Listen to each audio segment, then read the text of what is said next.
This is Tallulah, Louisiana, August of 2025. This is part 2. To have a full understanding of the context of this violent confrontation, you really need to go back and watch part 1. Hey guys, retired Lieutenant Todd Heaton here with Humilitas first.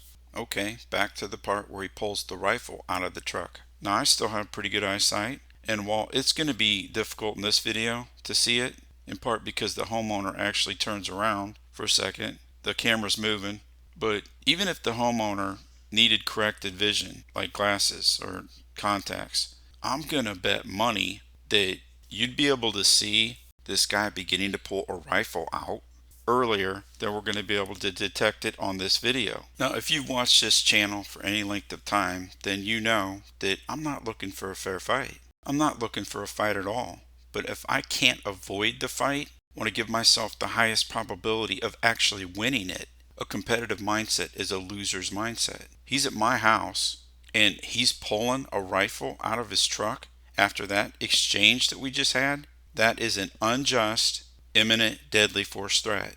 Based upon the totality of circumstances, if it's me, I'm going to want to stop this unjust, imminent, deadly force threat at this very point.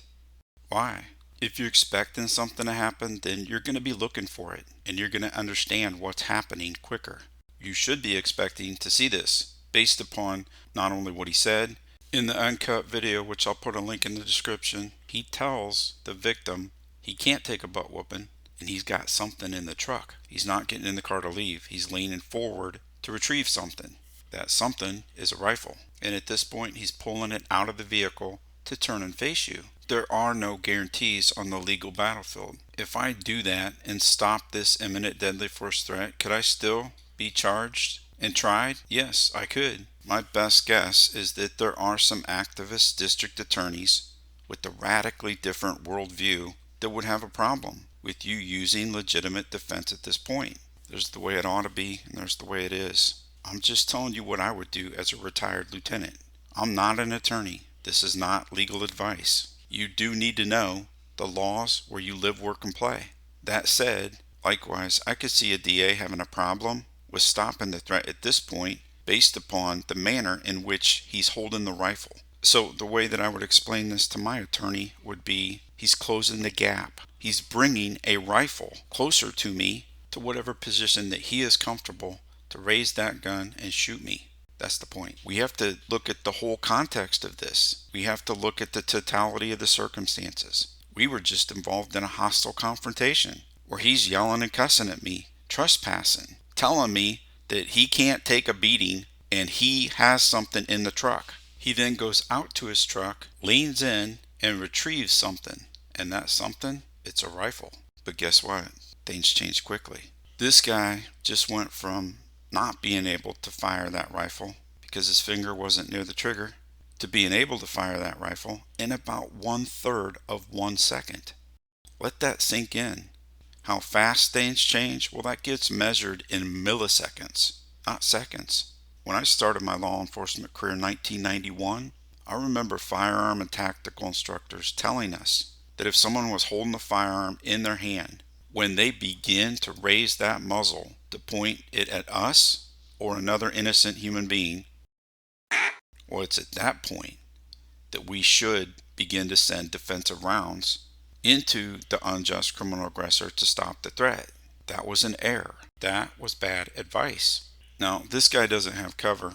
He's not using the full length of his vehicle. But say he did have cover. All cover is temporary. What does that mean? Well, if you let somebody close the gap with you, then they're going to be so close, they literally take your cover away from you. They remove it. You no longer have cover.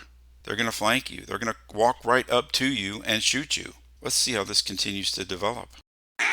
Well, would you look at that? Less than 1/2 of 1 second, and he's able to move the rifle from pointed in a safer direction, and he has sent one shot downrange. Now, nobody was injured or shot in this incident. If your plan is to wait until this bad guy begins to raise his firearm to actually point it at you, well, that's even worse timing than a duel. Now, I am not talking about how Hollywood portrays it, because that's exactly like waiting for the guy to draw. and then trying to surpass him in speed. Dumb, very dumb. In most formal dueling traditions in Europe and America, a signal was given.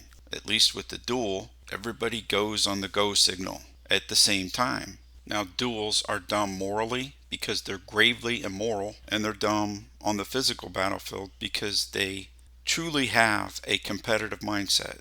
And what's a competitive mindset? It's a loser's mindset. When he begins to raise and point the muzzle towards our innocent victim until he sends his first shot towards that victim, it's less than half of a second. The victim, he doesn't have any cover. He's in very close proximity to this hostile guy with the rifle. The victim, like every single human being on the planet, he still has to observe the bad guy's act of raising and pointing the rifle.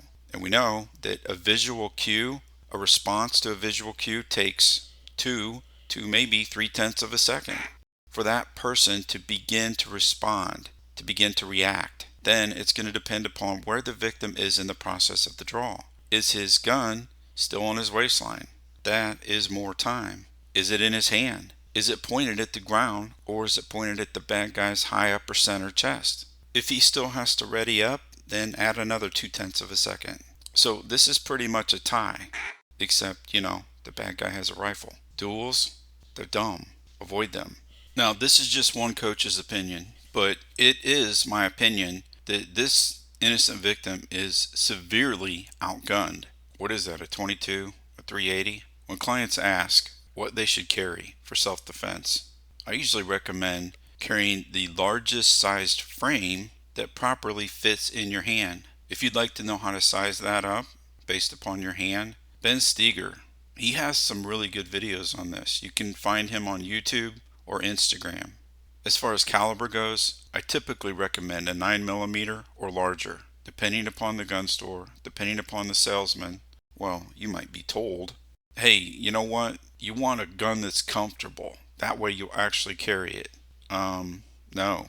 I want a gun that's capable. I don't care about comfortable.